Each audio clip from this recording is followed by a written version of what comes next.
Hello, my name is Ivan.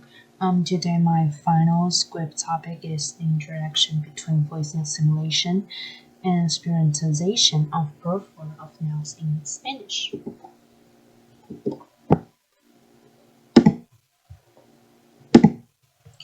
Here's the IPA of Spanish.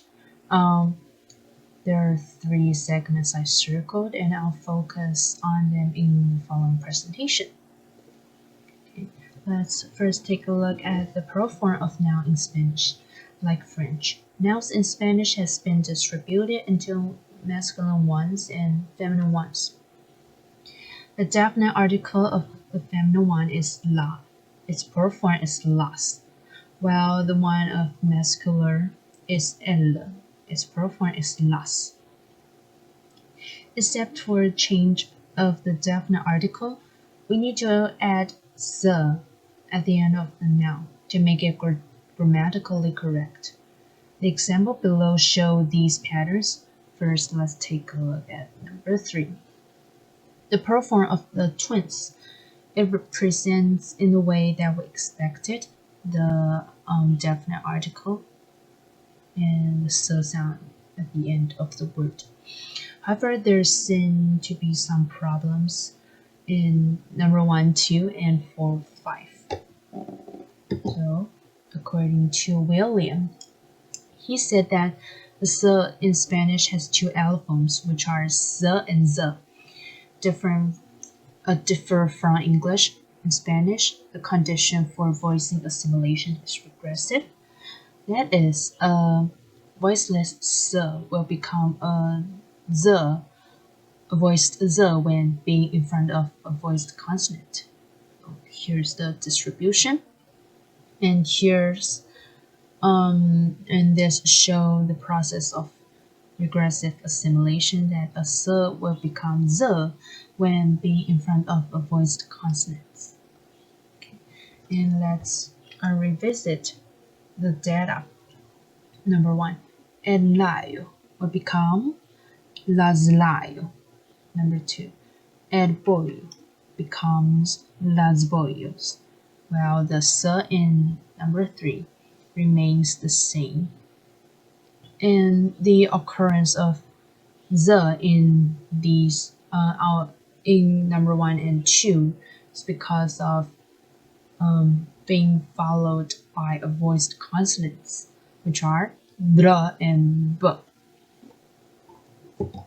And what about number 4 and 5? According to Mary, she said that the process of "se" becoming "he" or nothing is called lenition.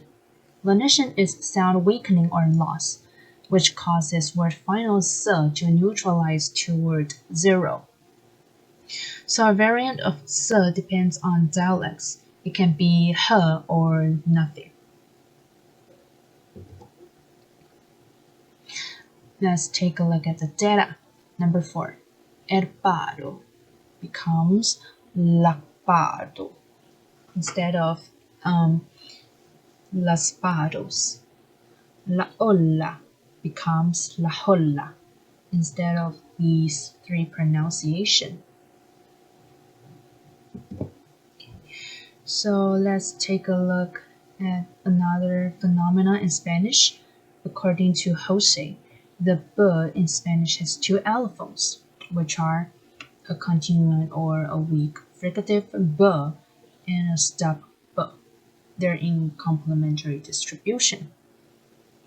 And the fricative one is generally found between vowels, which is so-called the intervocalic position, and after other consonants, while the stop "b" is found in word initial and after a nasal consonant. So here again is the distribution.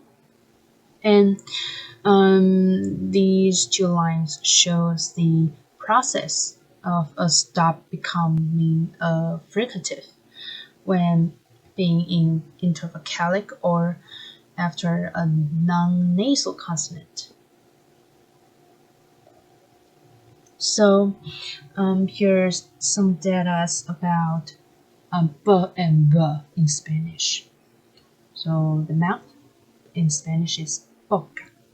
When it encounters a nasal sound, m, it remains b, so it's gamboca. However, it changed its pronunciation in barboca and la boca because it's followed by because it's behind a non-nasal consonant and being intervocalic position. So this process of stop to a fricative is called spirantization. According to Carolina, the spirantization is one of the example of lenition. It can be induced by some specific environments, for example, being intervocalic. The data below show the spiritualization in Spanish. So as we can see that not only b but also d and g undergo spiritualization and become a fricative. The and g. So due to the voicing assimilation and spiritualization, I want to see the interaction between these two phenomena since and also their the and b in this data. So before drawing the tableau, I regulated the lenition of S can only be transferred into H, and the constraints are below. First one is onset. Second one is agreed voice. Third one is no but in intervocalic position. And the next one is no sir, so it will change into her. And next one is ident stem. It ensures the stem remains the same and can result in regressive assimilation. The next one is ident IO, which ensure the whole input remains the same, including segments and syllables. The last one is no coda to onset. That means no coda can move to the onset of the next syllable. And here's the tableau. La boca is the example 4. That means the mouth. So you can see candidate B is the best choice. And la ola is the waves. So we can see among so many candidates, F is the best.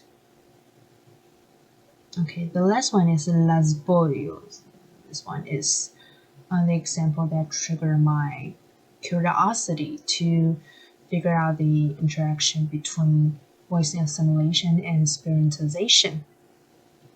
So here I changed the best choice from candidate C to candidate E to unify the H sound. Although the data I found shows candidate C is the best choice, but as I mentioned before, the variant of S sound depends on dialects. So here I want to unify the variation. Okay. And here are my reference. Thank you for listening.